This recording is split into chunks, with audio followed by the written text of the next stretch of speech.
In this tutorial, I'll break down how I made this flashy motorcycle edit in DaVinci Resolve.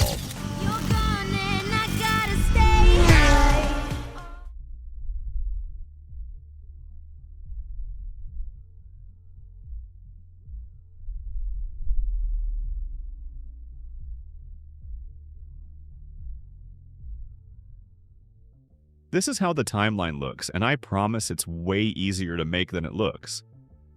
Let's start with the first scene. In the beginning, the song says these words, so I simply took a pre-made text preset inside DaVinci and wrote the lyrics like so, and matched them to the audio. After that, I copied the original clip and used Magic Mask to mask out the subject so the text would lay behind nicely. On the free version, you can use the pen tool in the color page and draw a mask around the subject. Then you can track the mask, and after that, by right-clicking on the node section, you can connect the node to an alpha output which removes the background for you. I wanted to make the transition very heavy since the song has a lot of emotion in that part. I shot this low shutter speed shot while filming, and I simply cut some parts of it off to make it more flashy. Originally, the shot looked like this. On top of that, I added my new favorite effect, which is a simple white color layer, but the composition mode is set to difference, which gives you that nice inverted effect. I made sure to cut the flashes to about 2 to 3 frames and set them up randomly until they looked nice.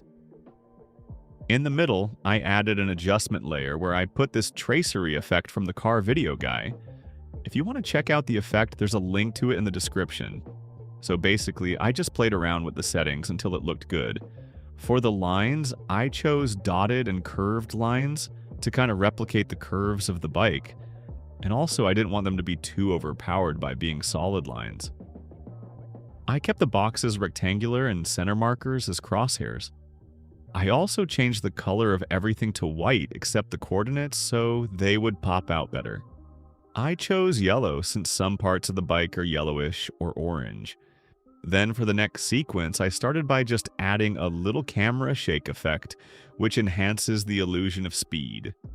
For that, I added camera shake to the adjustment layer and keyframed motion scale and PTR speed like so.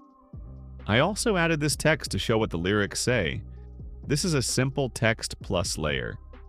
I changed the font to Publico text and the styling to bold italic.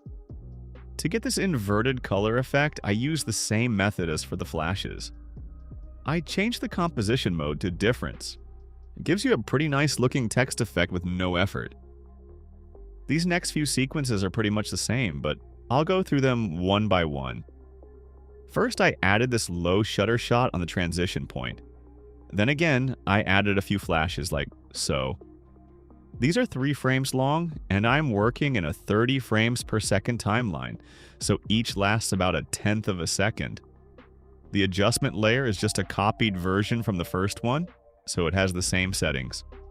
Moving forward, we have another similar transition. First, the low shutter speed shot. On top of that, a few flashes, and then on top of those, the tracery effect. This time, I changed the settings a little to complement the colors of the shot. For example, I changed the coordinates to look red and the lines to look light blue. The final sequence is made with the same principles, so I won't go over that in this video. Of course, when you make these kinds of videos, it's important to sound design them well. I'm not a master at that, but I'll explain briefly what I did. I added glitch sounds to the start to complement the glitch text. On top of that, I placed a riser that ended on the beat drop. After the riser, I placed a bass drop and timed the motorcycle flyby at the same point. For those low shutter flash transitions, I used this sound effects timeline effect, which is basically just multiple sound effects in one. Then for the other flyby, I added a similar riser and bass drop.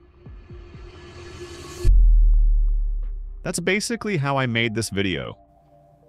If you are interested in learning speed ramp editing in DaVinci, check out this video.